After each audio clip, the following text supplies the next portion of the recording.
अफसोस सिर्फ इस बात का है कि जब मैं जेल से छूट कर आया, अब तो फिर मैं जेल जा रहा हूँ। तो बहुत से लोगों ने मुझसे फोन पर यह बात की कि सनातन धर्म में वापस जाकर आपको क्या मिला।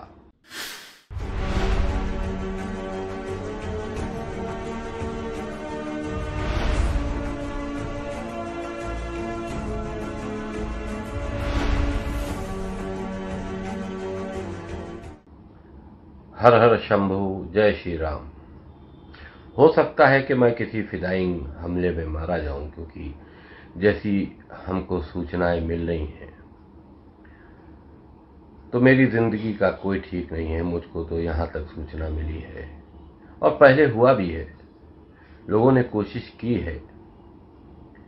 हरिद्वार के ज्वालापुर के कुछ क्रिमिनल्स जेल में आकर मेरी गर्दन काटना चाहते थे।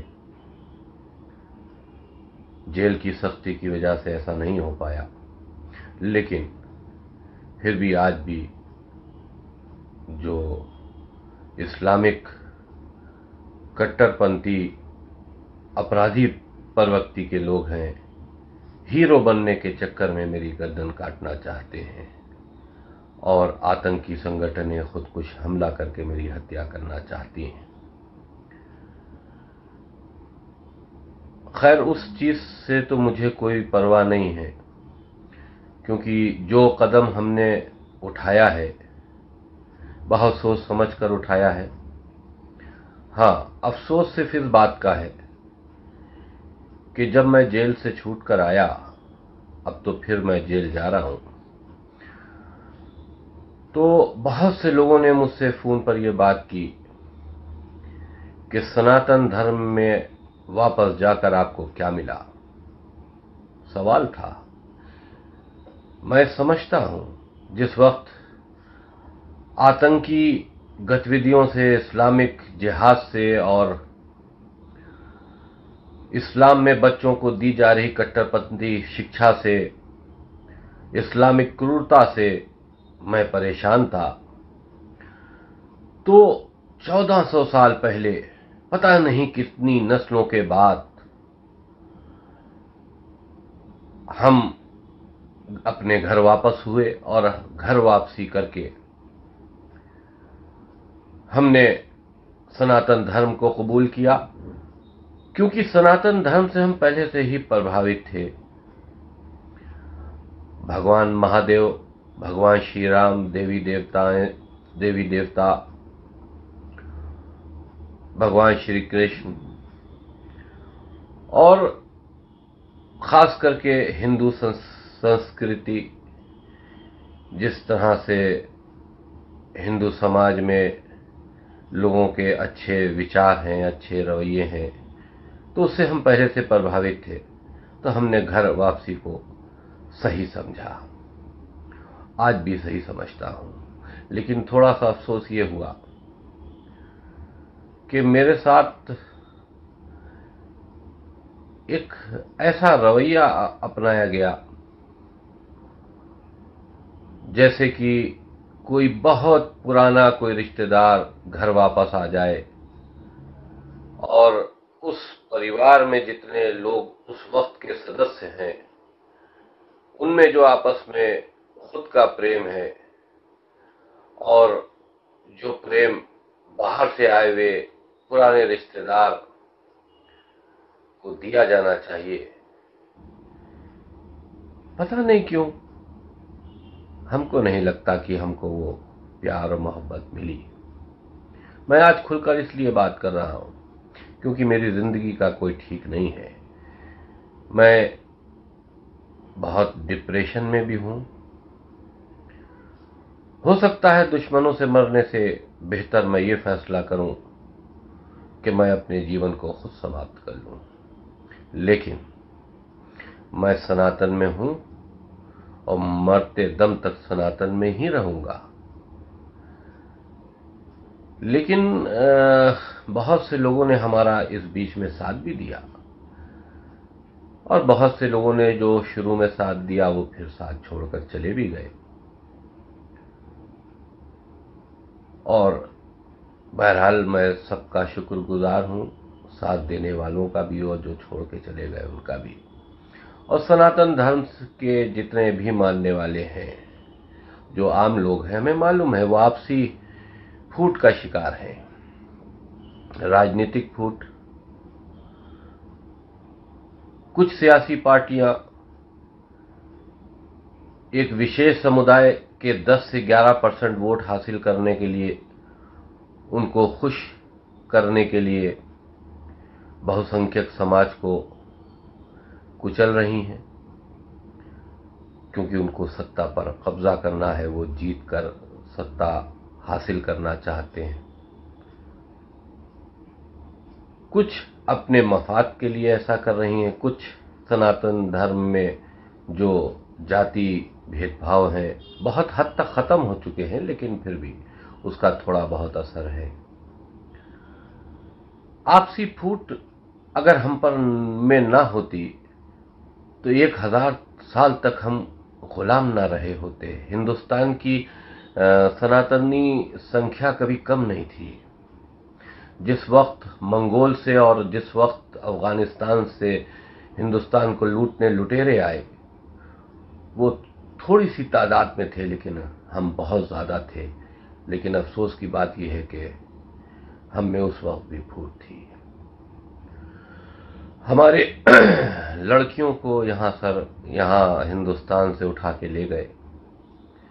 अफगानिस्तान में एक चौराहा बना था जहां दुख्तरे हिंद 1 दिनार लिखा हुआ था। इस पर एक हम फिल्म भी बना रहे हैं, और बंगाल में जो हिंदुओं के साथ में हो रहा है उस पर भी एक फिल्म हम बनाने जा रहे हैं।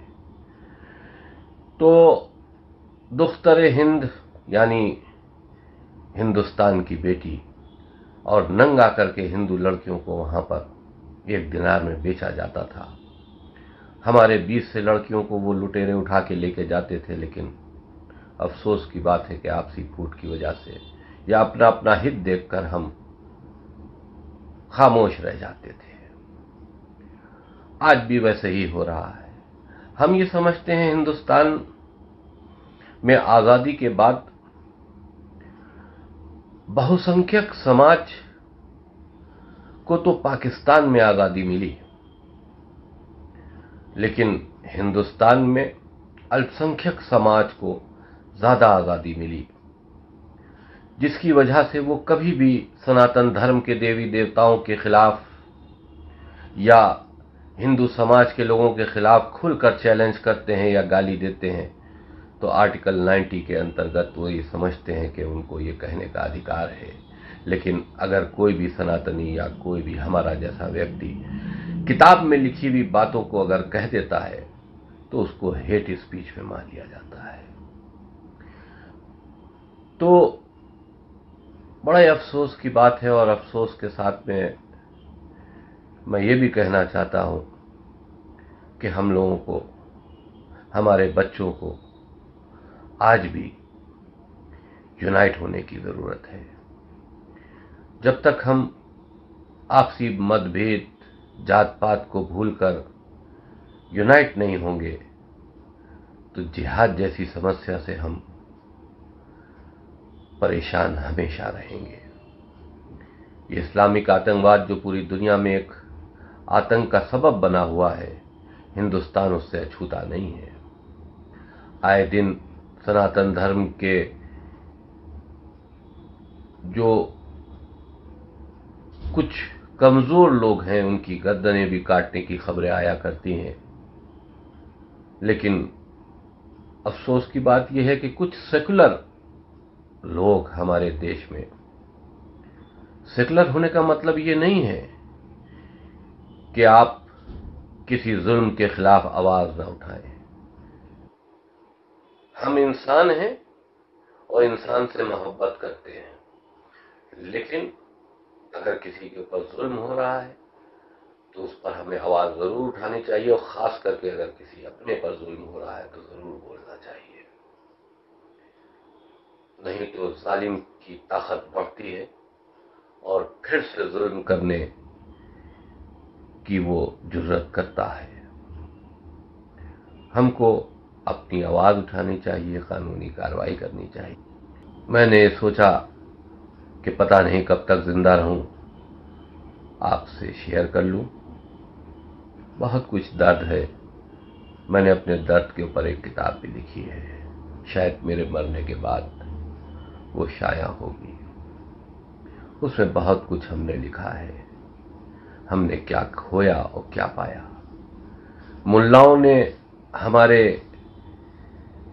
खिलाफ प्रोपेगेंडे किए, हमारी पीठ पर एक लंबी फेरिस्त चिपका दी उन अपराधों की जो अपराध हमने किए ही नहीं,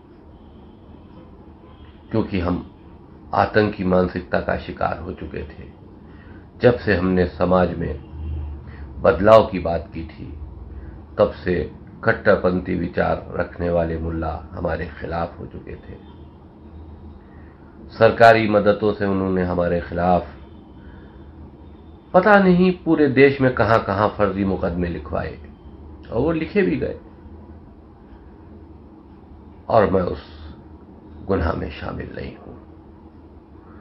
लेकिन फिर भी ये कानून है, अगर मुकदमे लिखे गए हैं तो हमें अपना पक्ष रखना है।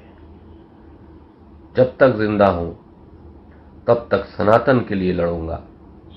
मेरा फैसला सनातन धर्म में वापस आने का बिल्कुल सही था। लोग चाहे कुछ कहें कि हमने गलत फैसला लिया, लेकिन सनातनी बड़े अच्छे हैं और मैं जीना भी यही चाहता हूं, और जब तक जिंदा हूं तब तक, और मरना भी सनातनी बनकर चाहता हूं। शुक्रिया। जय श्री राम। हर हर शंभू। नमस्ते। त्यागी जी ने बड़े ही संक्षेप में इस छोटे से वीडियो में हमारी समस्या को रखने का प्रयास किया है, और ये हिंदू समाज की बहुत बड़ी प्रॉब्लम है। हम इसे सहनशीलता कह लें, सहिष्णुता कह लें, या इग्नोरेंस कह लें, लेकिन ये जो भी है, अब ये बहुत बड़ी प्रॉब्लम बनकर हमारे सामने आ रही है। ये बात सच है कि जागरूकता बढ़ रही है, लोग इन बातों को समझ रहे हैं। आप देखिए कि आज भी एक समाज है, एक वर्ग है समाज का, जो कि YouTube पर, सोशल मीडिया पर इन बातों को रख रहा है और उनको समझने का पूरा प्रयत्न किया जा रहा है। एक पूरी ऑडियंस है जो ऐसे कंटेंट देखती है, उनको समझने का प्रयत्न करती है और अपने आसपास ऐसी चीज़ों को ऑब्जर्व करते हैं। वो इस बात को बराबर दिमाग में रखने की कोशिश कर रहे हैं। लेकिन वहीं एक दूसरा वर्ग है इसी समाज का, जो कि ऐसे कंटेंट जो आपको सचमुच कोई जानकारी देते हैं, आपके करंट इश्यूज जो हैं उनको हाईलाइट करते हैं, आपके संस्कृति, आपके समाज पर जो खतरे मंडरा रहे हैं उन्हें उजागर करते हैं, आपको जागरूक बनाते हैं। ऐसे विषयों से अपने आप को दूर रखना पसंद करते हैं। मेरी समझ से जो छोटे शहर हैं या गांव हैं, वहाँ जागरूकता कहीं ज़्यादा है as compare to big cities, metros. अब किसी भी बड़े शहर में देखिए, जहाँ जो लोग वेल क्वालिफाइड हैं, वो क्वालिफाइड हैं लेकिन उनके पास ज्ञान नहीं है। आपकी डिग्री जितनी बड़ी है उतना ही आपका ज्ञान ज़ीरो होता जा रहा है शहरों में। इनको लगता है कि ये इस तरह के, and they call it right wing, which I think it is very very wrong term, पर ठीक है, उनके हिसाब से ये राइट विंग है। अगर वो राइट विंग की बातें सुनेंगे तो उनके ऊपर राइट विंग का ठप्पा लग जाएगा। उन्हें तो लिबरल बनकर घूमना है। इस राइट विंग लेफ्ट विंग के चक्कर में और अपने आप को सेक्युलर बताने के चक्कर में ये मानवता भूल जा रहे हैं, और जब मानवता ही नहीं है तो यूनिटी कहाँ से रहेगी? आप सही और गलत का निर्णय कहाँ से कर पाएंगे? त्यागी जी ने बताया ना कि वो अपनापन उन्हें नहीं मिला, वो प्यार नहीं मिला, वो अपनापन नहीं मिला। अपनापन कहाँ से मिलेगा? आज के समाज की समस्या यही है कि हम एक दूसरे को अपना नहीं मानते हैं। हम सबको बस यूएस जो कर रहा है उसको फॉलो करना है, यूरोप जो कर रहा है उसको फॉलो करना है। मैं सभी की बात नहीं कर रही हूँ, ये समाज का एक वर्ग, लेकिन आयरनी ये है कि ये वर्ग काफ़ी बड़ा वर्ग है। और बचे हुए जो लोग हैं वो ये सोचते हैं कि जब हम पर आएगी तब देखा जाएगा। जब तक हमें कोई तकलीफ नहीं पहुंचती है, हम क्यों आवाज़ उठाएं?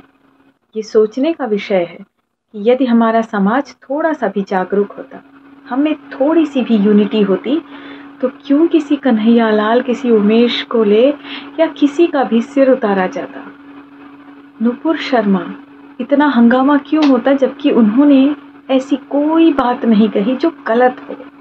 या फिर क्यों किसी जितेंद्र त्यागी जी को इस तरह की अपील करनी पड़ती, इस तरह से अपना दुख शेयर करना पड़ता? क्यों हम उन्हें प्रोटेक्ट नहीं कर पा रहे हैं? और ये सब कहाँ हो रहा है? ये किसी पाकिस्तान, बांग्लादेश या अफगानिस्तान की कहानी नहीं है। ये हमारे अपने भारत में हो रहा है, जहाँ हिंदू बहुसंख्यक हैं। ये हमारे लिए आत्मचिंतन, आत्ममंथन का विषय है।